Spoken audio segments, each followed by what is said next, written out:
Você gosta de jiló? E você que está nos assistindo, gosta de jiló? Deixa eu te contar algo que aconteceu comigo logo quando eu tinha meus 14 para 15 anos. Sabe, eu estava de olho numa menina e ela me chamou para almoçar na casa dela. Era um sábado e a família dela era fissurada por jiló. Chego lá, a senhora querendo ser toda educada e gentil comigo, ela pegou e foi preparar o meu prato.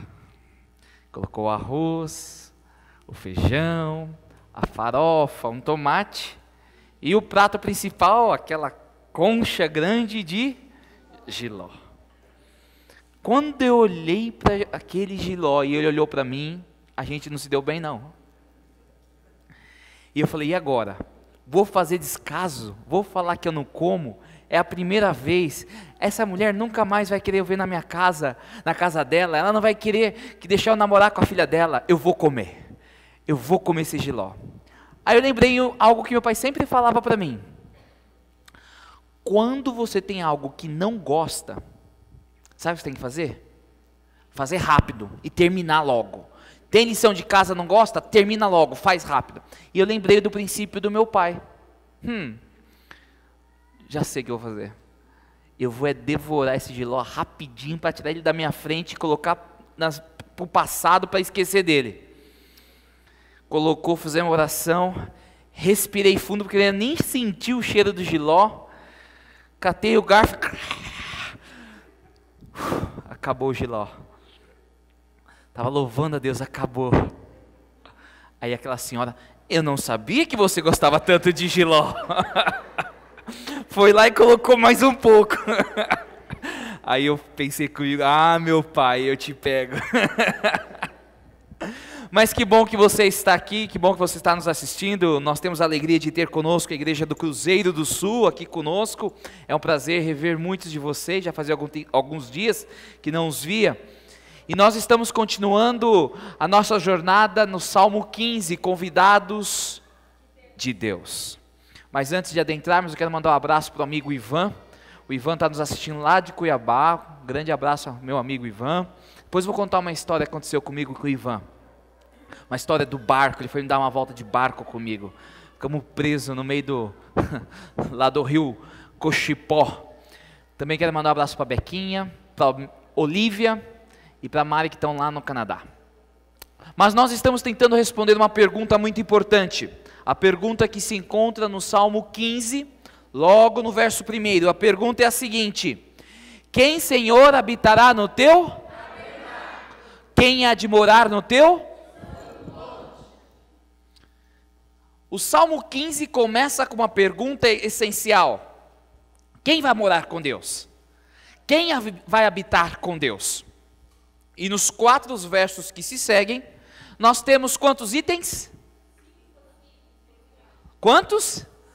São 10. 5 positivos e 5 negativos. E muitos, quando olham para tais itens, eles supõem que isso, quem sabe, seria uma lista que Deus está dando para alguém alcançar a salvação. Eu não sei quantos de vocês tiveram que aplicar ou submeter o seu currículo para um emprego. E as pessoas costumam colocar o que eles estão precisando de alguém, e ali tem os requerimentos, é verdade ou não é? Aí você vê se você se enquadra nos tais requerimentos, monta o seu currículo e começa, olha, eu aplico, olha, eu consigo fazer isso, já estudei isso, fiz isso, e você aplica o seu currículo. E alguns pensam que o Salmo 15 é como se fosse Deus falando as exigências daqueles que estarão no céu, como se fosse um currículo. Olha, se você tiver isto, falar inglês, fazer aquilo e tal e tudo mais, você vai ter a salvação. Mas nós sabemos que a salvação não é algo que nós alcançamos por nós mesmos. A salvação provém somente de quem? De Deus. E a Bíblia é clara e enfática a dizer isto. Não tem nada que você possa fazer ou deixar de fazer para alcançar a salvação. A salvação é um presente de Deus. E em Hebreus 7:25 nós lemos o seguinte: e por isso Ele pode hoje e sempre salvar as pessoas que vão a Deus por meio dele, porque Jesus vive para sempre, a fim de pedir a Deus em favor delas. Jesus é o único que pode salvar. A salvação não é algo que você pode fazer por você mesmo. A salvação você não alcança por você mesmo. A salvação é um presente de Deus. Mas quando estudamos a Bíblia, nós compreendemos que a salvação não é algo estático, parado. Porque quando a salvação te pega, quando a salvação alcança, quando a salvação chega à tua casa, à tua vida, ela também te capacita a viver de uma forma diferente. A graça de Deus capacita as pessoas a viverem mais semelhante a Cristo Jesus. A graça não liberta somente da condenação do pecado, mas a graça capacita o ser humano a ser mais semelhante a Jesus. Por isso dizer que simplesmente a graça salva, nós teríamos, quem sabe, uma verdade não completa, porque a salvação, além de salvar, ela transforma. E o que nós estamos estudando no Salmo 15 é essa transformação que a graça executa na vida das pessoas. E até agora nós já estudamos 6 desses pontos. Hoje vamos estudar o sétimo item. E nesta noite nós temos a Letícia que cantou para nós, que ela vai ler para nós o Salmo 15 neste momento, para nós relembrarmos quais itens são estes. E logo em seguida nós iremos estudar o item em questão. Logo em seguida nós vamos focar. Letícia, você pode vir, por favor? Iremos focar o item importante do nosso estudo. O Salmo 15 diz o seguinte: Senhor, quem habitará no teu tabernáculo? Quem morará no teu santo monte? Aquele que é íntegro de conduta e também pratica justiça e que fala de coração a verdade. Também não usa língua para difamar, nem faz mal ao seu próximo, nem ao seu semelhante. Aquele cujos olhos é repróbrio e desprezado, mas há honra os que temem ao Senhor. Aquele que mesmo que jure dano seu, não muda. Aquele que não empresta o seu dinheiro com usura, nem recebe subornos contra o inocente. Esse que faz isso nunca será abalado. Obrigado. Aqui está o Salmo 15. E hoje iremos tentar responder o verso 1 que diz: Senhor, quem habitará no teu? Quem há de morar no teu santo? E hoje o que nós vamos estudar encontra-se no verso 4. O que a seus olhos tem por desprezível ao... Ficou baixinho, né? Você viu que eu coloquei amarelo essa palavra, porque é difícil falar. Eu aqui antes do sermão eu estava treinando falar ela, porque eu vou ter que falar algumas vezes para não falar errado. Eu vou deixar você pensar. Toda vez que ali tem um acento é a sílaba tônica, então é réprobo. Ok? Tá bom? Mas antes de estudarmos este assunto, vamos inclinar a nossa cabeça e vamos falar com Deus. Pai, obrigado por nos trazer novamente a este local. Obrigado por todas as pessoas que estão nos acompanhando via internet. Algumas estão nos Estados Unidos, outras no Canadá, algumas estão em Santa Catarina, estão em Juazeiro do Norte, algumas estão aqui em São Paulo, outras em São José dos Campos. Não importa aonde elas estejam, suplicamos que a Tua graça possa acompanhá-las, como também irá nos acompanhar.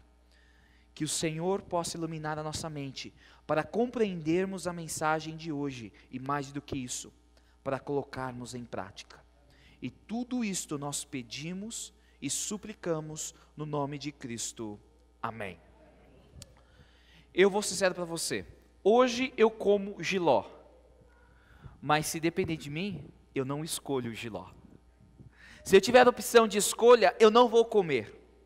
Nós evitamos aquilo que nós não gostamos. E com certeza tem algo que você não gosta. É verdade ou não é?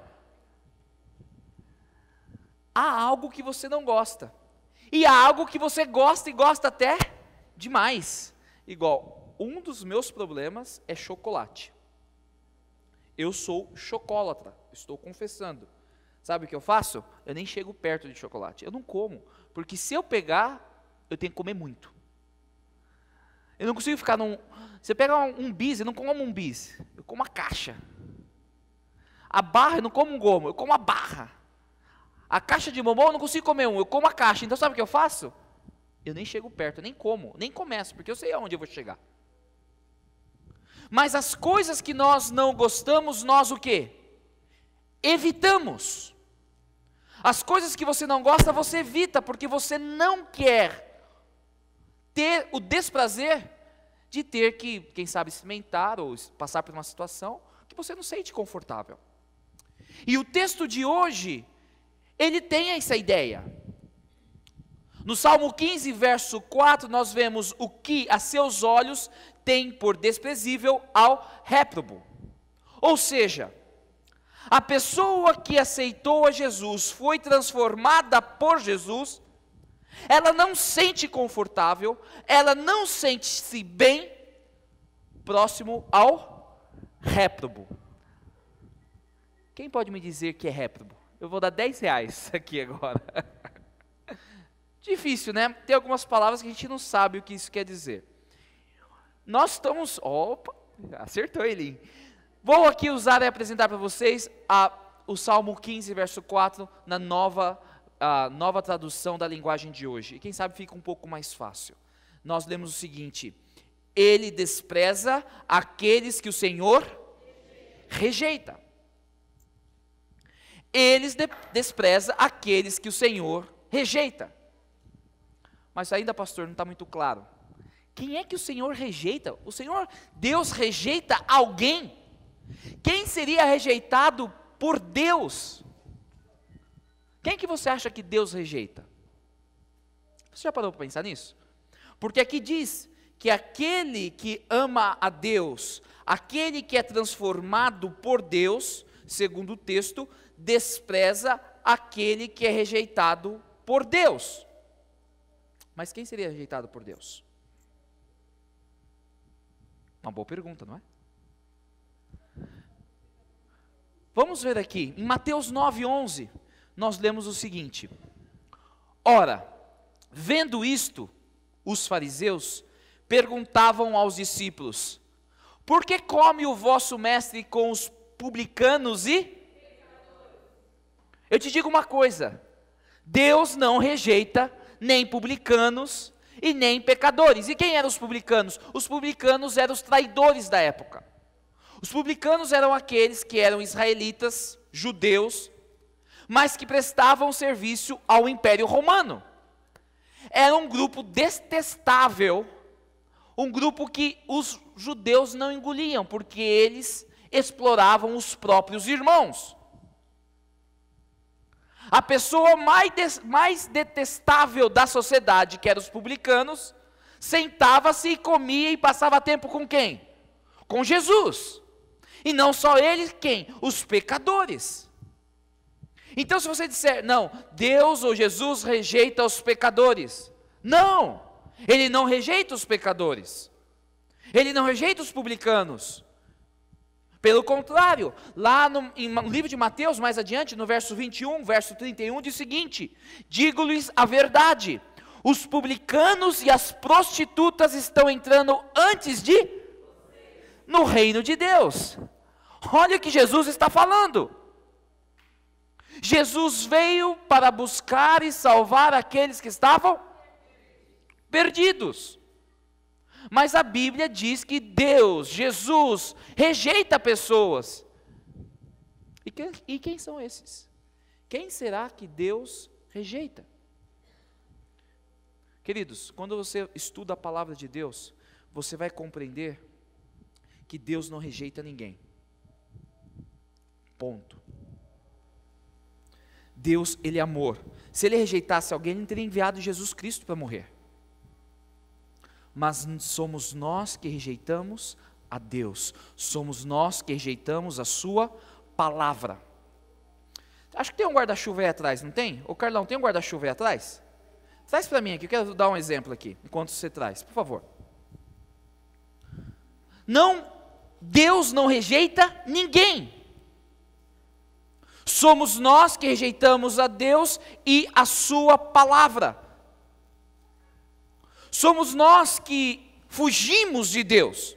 Hoje foi um dia de chuvas, não foi? Principalmente agora no final do dia, e quando nós chegamos aqui para montar os detalhes, pode trazer aqui, obrigado Carlos. Nós era um dia de chuva e por isso que eu vi um guarda-chuva lá atrás. Eu esqueci de pegar antes do sermão. Se você não quer tomar chuva, você deveria carregar um guarda-chuva. E se eu não quiser tomar chuva, eu tenho que abrir. E o pessoal vai ficar bravo comigo lá embaixo, porque eu vou ligar, vai atrapalhar a iluminação, não vai ficar bonito, mas não estou nem aí. Se eu não quiser tomar chuva, eu tenho que abrir o quê? O guarda-chuva. E protege a gente, homem sábio esse garoto. Se eu não quiser tomar chuva, eu preciso abrir o guarda-chuva. Deus é um Deus de amor. Deus é aquele que está derramando chuvas de bênçãos para o seu povo. Mas muitas pessoas se recusam a receber tais chuvas. Muitas pessoas se recusam a ser abençoados por Deus. Impedem que Deus chegue à sua vida. Muitas pessoas abrem o guarda-chuva para Deus. Pastor, mas como eu posso abrir o guarda-chuva para Deus? Como é que eu me torno essa pessoa que não aceita a Deus e logo se eu não aceito a Deus, Deus não tem acesso a mim? Vamos ver o que diz a Bíblia. Lá em Levítico 16, versos 14 a 16. Mas se vocês não me ouvirem e não colocarem em prática todos esses mandamentos e desprezarem os meus decretos, rejeitarem as minhas ordenanças, deixarem de colocar em prática todos os meus mandamentos e forem infiéis à minha aliança, então assim os tratarei, eu lhes trarei. E o texto continua. Rejeitar a Deus é rejeitar a sua vontade para a minha vida. E quando eu rejeito a vontade que eu conheço de Deus para a minha vida, eu impeço que as bênçãos de Deus caiam sobre mim. Eu impeço que Deus tenha acesso até a minha pessoa. E de certa maneira, eu me torno um que foi, ou que está separado de Deus. Uma pessoa que impede que Deus fale e transforme comigo. Me transforme. Eu posso ser um obstáculo para Deus. E quando nós lemos o texto, para compreendermos melhor o Salmo 15, verso 4, que ele o quê? Despreza aqueles que desprezam o Senhor, que não aceitam o Senhor. Pô, pastor, ficou claro essa questão de quem o Senhor rejeita, mas desprezar? Durante a semana toda a gente está falando que o homem que é transformado por Deus ama o seu próximo, e por amar o seu próximo, não vive de forma a caluniar, a injuriar, a mentir. E agora está falando que eu tenho que desprezar? Será que desprezar, será que dá para desprezar? Eu não deveria amar? Eu não deveria amar? O que está acontecendo aqui? Vocês estão me atrapalhando aqui já. Ô, seu Everton, vamos tomar conta aqui, deixa eu te pregar tranquilo, tá bom? Desprezar, eu não deveria amar? Não é este o mandamento que Deus nos deixou? Lá no livro de João, no capítulo 15, verso 12, nós lemos o seguinte: o meu mandamento é este. Traz o guarda-chuva aqui. Cadê o guarda-chuva? Traz o guarda-chuva aqui, traz o guarda-chuva aqui, por favor. Obrigado. Eu estou pregando, quem prega aqui sou eu e está mandando aqui sou eu. E o guarda-chuva vai ficar aqui. Gostem ou não gostem. Tá bom? Eu vou amar vocês agora. Repetindo aqui, vamos voltar aqui na pregação. Vamos voltar ao slide aqui porque ficou difícil.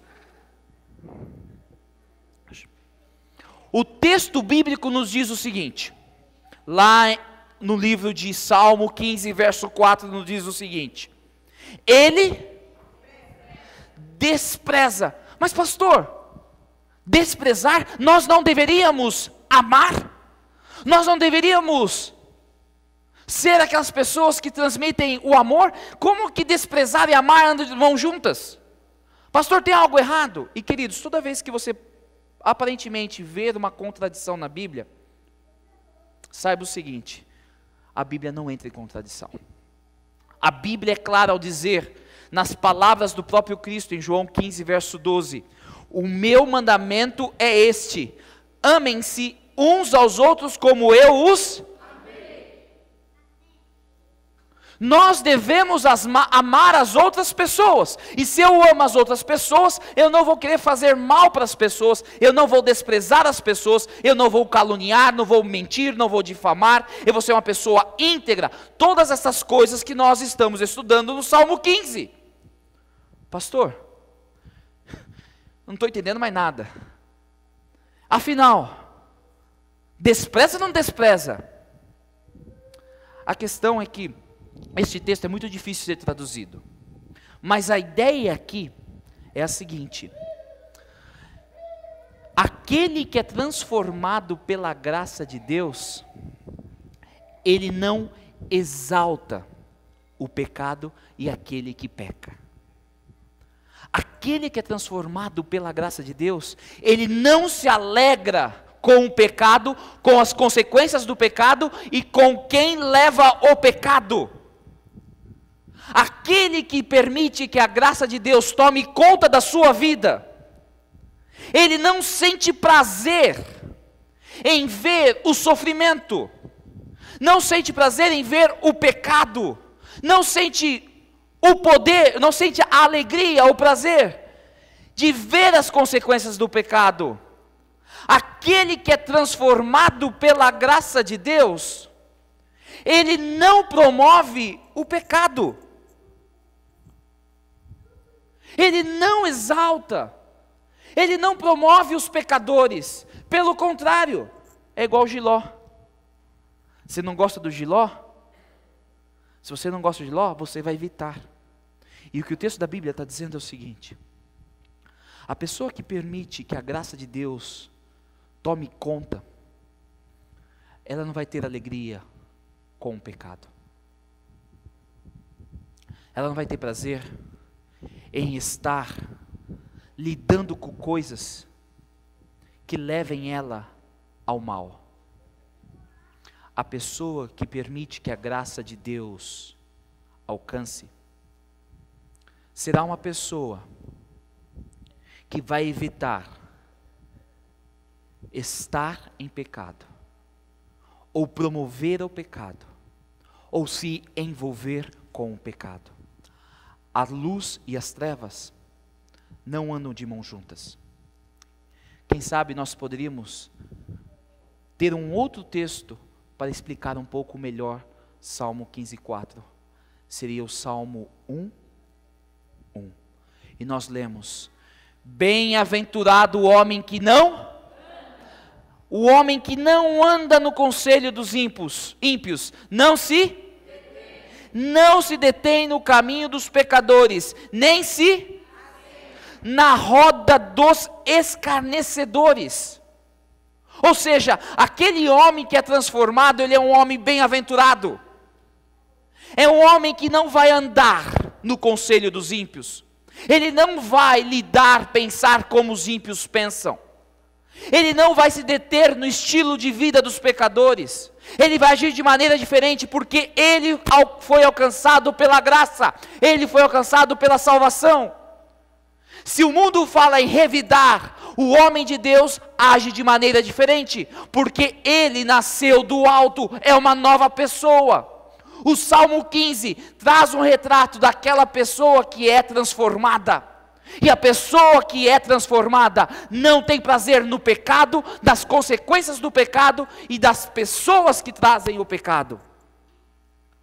Aquele que foi transformado, ele não se assenta na roda dos escarnecedores. Ou seja, um tradutor, ele fez uma versão um pouco diferente desse texto. Ele fez mais ou menos assim: aquele que é transformado se recusa a se tornar um pecador.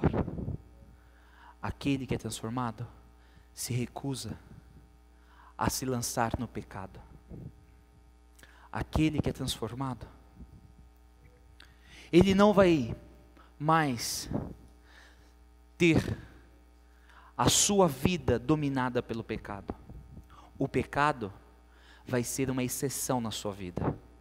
Enquanto para o pecador, esta é a regra. Eu vou pecar, pecar, pecar. Mas aquele que é transformado, ele vai fugir do pecado. E esse texto, ele apresenta 2 pontos importantes: companhia e influência. Se eu sou transformado, eu vou tomar cuidado com as pessoas que eu ando, com as pessoas que eu convivo. E eu vou tomar cuidado com aquilo que está me influenciando. Lá no livro de 1 Coríntios, no capítulo 15, verso 33, nós lemos o seguinte: não se enganem, as más companhias estragam os bons. Lembra aquele dito popular: diga com quem tu andas, e eu direi quem tu és. A pessoa que é transformada pelo pecado, ela vai ter amigos em todos os lugares. A pessoa que entregou a sua vida a Jesus, ela vai ser amigável, mas ela não vai ter a maior alegria de conviver com as pessoas que levam o pecado, que produzem o pecado. Não só isso, o livro de Mateus 6, 22, 23 nos diz o seguinte: os olhos são a candeia do corpo. Se os seus olhos forem bons, todo o seu corpo será cheio de luz. Mas se os seus olhos forem maus, todo o seu corpo será cheio de trevas. Aquele que foi transformado por Deus cuidará para que os seus olhos não se deparem com coisas que o levem para longe de Deus. Aquele que foi transformado pela graça evitará qualquer coisa que possa denegrir o seu corpo. E aqui nós devemos tomar cuidado com aquilo que nós lemos, com aquilo que nós assistimos. Sabe, é triste que hoje as pessoas têm tempo para o Facebook, para o Big Brother e para um monte de coisa, mas não tem tempo para ler um verso da Bíblia. O que a Bíblia está dizendo é que aquela pessoa que é transformada pela graça de Deus vai querer completar, preencher a sua vida com coisas boas. Não só se preocupar com as pessoas que andam, não só se preocupar com aquilo que lê, mas também com aquilo que ouve. Veja o que lemos em Isaías 33, verso 15 e 16. Aquele que anda corretamente e fala o que é reto, que recusa o lucro injusto, cuja mão não aceita suborno, que tapa os para as tramas de assassinatos e fecha os olhos para não contemplar o mal, é esse o homem que habitará nas alturas. Seu refúgio será a fortaleza das rochas, terá suprimento de pão e água não lhe faltará. Uma maneira diferente de explicar o Salmo 15. Aquele que é transformado por Deus não tem prazer em escutar algo que vai contra o caráter de Deus, ou algo que não o leve mais perto de Deus. Aquele que é transformado pela graça vai tentar fazer de tudo para ser uma pessoa íntegra e não contaminar a sua vida. o desejo da pessoa que é íntegra, que se jogou nos braços da graça, é retratado aqui no livro de Filipenses 4, verso 8. Finalmente, irmãos, tudo que é verdadeiro, tudo que é respeitável, tudo que é justo, tudo que é puro, tudo que é amável, tudo que é de boa fama, se alguma virtude há, e se algum louvor existe, seja isso que ocupe o vosso. Tudo que é bom, tudo que é puro, tudo que é justo, é isto que vai ocupar a mente, o coração, o ouvido, daquelas pessoas que são transformadas por Cristo Jesus, amém? E como pastor, eu preciso lançar esse desafio, o desafio que Deus faz a você e a mim, de odiarmos o pecado. Qual a coisa que você menos gosta? Pensou? O pecado tem que ser mais. E tudo que denigre, tudo que prejudica, deve ser evitado. Quem sabe você precisa evitar um pouco a internet, ou a televisão, ou as músicas que você escuta. Ah, pastor, isso não faz influência nenhuma, pastor. Esse é papo de pregador. Quem sabe é papo de pregador. Então, por que uma empresa gastaria 3 milhões de dólares por 30 segundos durante um jogo de futebol onde milhões de pessoas estarão assistindo? Porque eles são idiotas? Que eles são burros? Vou gastar 3 milhões de dólares por 30 segundos porque não vai fazer impacto, influência nenhuma na sua vida. Você acredita nisso? Se eles gastam esse dinheiro, porque eles sabem o poder da imagem, o poder do som, de tudo na sua vida. É por isso que eles fazem esse investimento. E Satanás está bombardeando o cristão de todos os lados. E o problema é que muitos cristãos se alegram com os ataques de Satanás. Muitos cristãos assinam coisas que não deveriam ser assinadas. Muitos cristãos vão até altas horas da noite vendo algo que não deveria ser visto. Muitas famílias estão sendo destruídas por isto. E a questão é a seguinte: você permite dar acesso a Deus na sua vida para Ele transformar os seus gostos, os seus desejos? Está você aberto para permitir que Deus transforme? Aquele que foi transformado pela graça não terá alegria, não terá prazer naquilo que ofende a Deus, porque ele é mais semelhante a Deus. E a Bíblia diz, e assim termina o Salmo 15, verso 5: quem deste modo procede, não será jamais. Quem deste modo procede, não será jamais abalado. Você quer permanecer até o fim? Tome cuidado. Tome cuidado. Lembra aquela história? Uma laranja podre apodrece as outras. Essa é a realidade. Se você permitir que algo que não glorifique a Deus possa tomar uma grande porção na sua vida, um grande espaço na sua vida, isso vai apodrecer os outros, e vai chegar um momento que vai estar tudo apodrecido. Mas sabe qual é a boa notícia? Você é um convidado de Deus. Um convidado para ser perdoado. Um convidado para ser transformado. Você não precisa abrir o guarda-chuva para Deus. Você não precisa recusar de ouvir a voz de Deus. Você não precisa impedir que as bênçãos de Deus cheguem à sua vida. Você pode ser transformado, você pode ser íntegro. O que você precisa fazer? Fechar o guarda-chuva. E como se fecha o guarda-chuva, pastor? Buscando a Deus a cada dia. Colocando Deus em primeiro lugar na sua vida.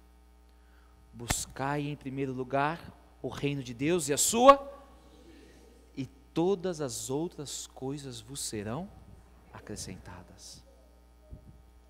O problema é que nós não priorizamos aquilo que deveríamos priorizar e abraçamos aquilo que fede, aquilo que está podre, aquilo que vai nos levar à destruição. Eu não sei com quem você anda, não sei o que você assiste ou ouve, mas eu conheço alguém que sabe tudo isto. Deus. Ele conhece a sua vida. E hoje Ele está falando ao seu coração: filho, chegou o momento de tomar a decisão de abandonar estas coisas. Chegou o momento de você tomar a decisão de passar mais tempo comigo, de aprender mais da minha graça e permitir ser transformado. Não brinque de ser cristão. Se houve uma época na história da humanidade que nós não deveríamos brincar de ser cristãos, esse momento é agora. Nós vivemos no linear, no final da história. Cristo em breve voltará. E nós precisamos estar preparados para a volta de Cristo. Em 2 Pedro 3, verso 13, a Bíblia nos diz que não retarda o Senhor a sua promessa, como alguns o tenham julgado e pensado que Ele tem demorado, mas Deus tem sido o quê? Longânimo, paciente, não querendo que ninguém se perca, mas que todos cheguem ao arrependimento. Quem sabe Deus está esperando a sua decisão, a minha decisão, a sua. Ele está esperando você buscá-lo para colocar a sua vida em dia. Qual será a sua resposta? A Tassiana vai cantar para nós a canção que fala desse Deus todo-poderoso, que fala desse Deus maravilhoso. Enquanto ela canta, por que você não fala com Deus? Por que você não abre o coração para Deus e diz: Senhor, eu preciso ser transformado, eu quero fechar o guarda-chuva, eu quero ser abençoado. Não deixe para amanhã. Tome a decisão hoje. Deus está te convidando. Deus hoje está te dando a oportunidade de ser transformado. Qual será a sua resposta?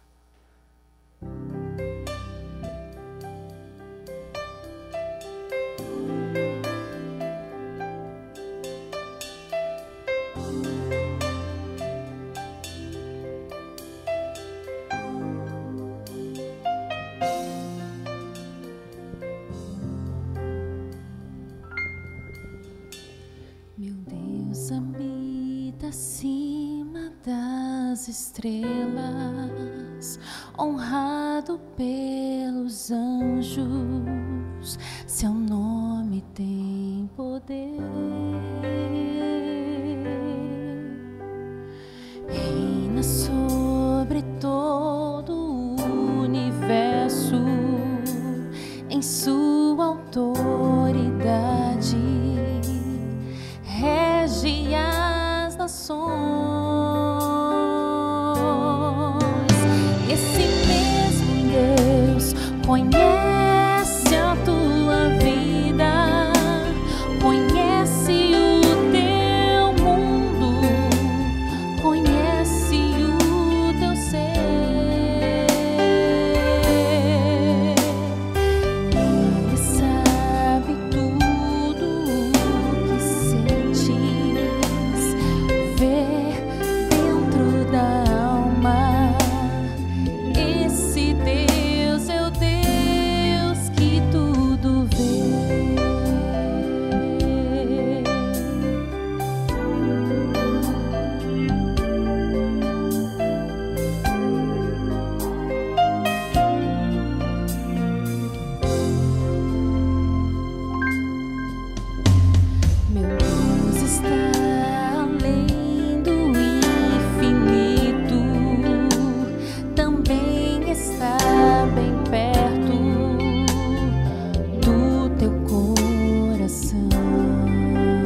suavizar a tua dor.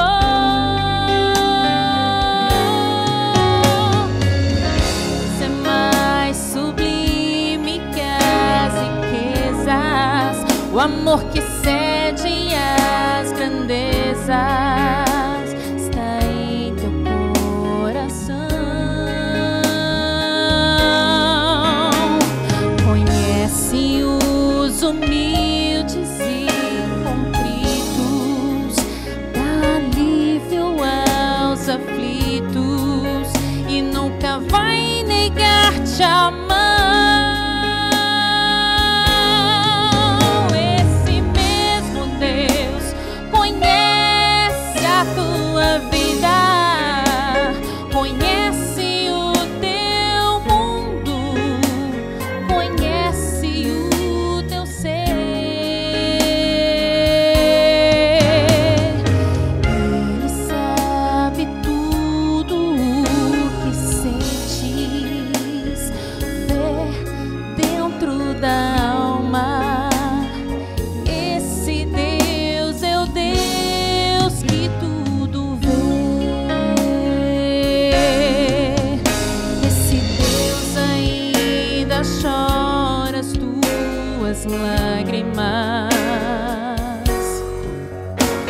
conhece tuas lutas e sabe os porquês. Ele é o autor da tua vida. Oh, ele vai sarar tuas feridas.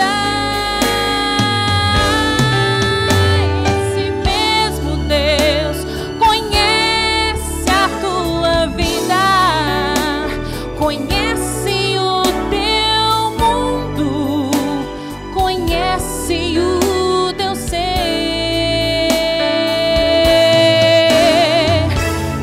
Ele sabe tudo o que sentes, vê dentro da alma. Esse Deus é o Deus que tudo vê.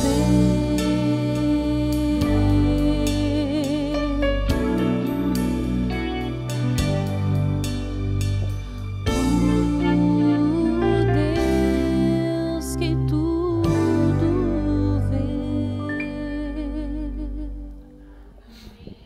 Vamos orar. Querido Pai, nesta noite nós queremos suplicar a Tua bênção mais uma vez. Nós queremos ser transformados, ó Pai. E ao sermos transformados, nós queremos deixar de ter gosto, prazer pelas coisas que não condizem com um cristão. Tenha misericórdia de nós, ó Pai. Nos ajude a evitarmos as companhias que nos levam para longe de Ti. Nos ajude, ó Pai, a não buscarmos a maneira de viver daqueles que não nasceram do alto. Nos ajude, ó Pai, a não nos sentarmos e regozijarmos com o mal. Nos ajude, ó Pai, a sermos transformados, a sermos mais semelhantes a Ti. Senhor, perdoa os nossos pecados e nos acompanhe. Nos acompanhe hoje e por toda a vida, para que quando Cristo voltar, possamos estar aguardando o nosso Senhor, aguardando para ir para o lar. Nos leve em segurança, abençoe a todas as pessoas aqui e as que estão nos assistindo, para que possamos ser transformados. E nos traga amanhã novamente, para continuarmos a nossa jornada no Salmo 15. Tudo isso nós lhe pedimos e agradecemos em nome de Cristo. Amém, Senhor.